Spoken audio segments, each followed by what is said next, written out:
Umaaray sa pagkalugi ang ilang magsasaka sa iba't ibang bahagi ng bansa dahil daw sa sobra-sobrang supply ng ilang gulay. Sa Abra, ipinapakain na lang sa mga baka ang mga kamatis. Balita natin ni Cedric Castillo.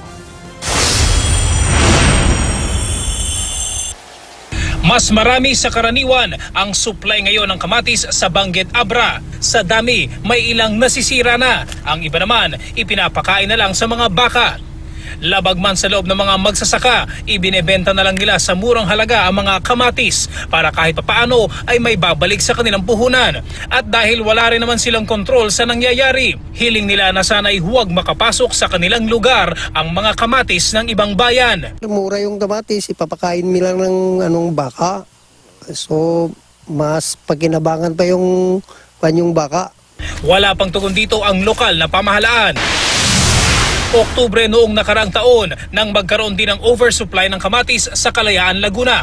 Ang tonetonelada ng kamatis, hinahayaan na lang na itapon sa gilid ng kalsada. Paliwanag noon ng mga magsasaka, mula sa mga palengke, ibinabalik lang sa kanila ang mga kamatis. Kaya napipilitan silang itapon na lang ang mga ito. Sabi naman ng mga netizen, sana ay ipinamigay na lang sa mga nangangailangan ng mga kamatis. Lalo't ang mga nasayang na produkto, pinaniniwala ang anti-cancer dahil may lycopene nito. Ang kamatis po ay napaka-versatile na sangkap sa ating cooking. Mas maganda po pag gumawa tayo ng from scratch na tomato sauce because wala po siyang mga any chemicals. It's homemade, so alam mo pwede mo siyang i-customize.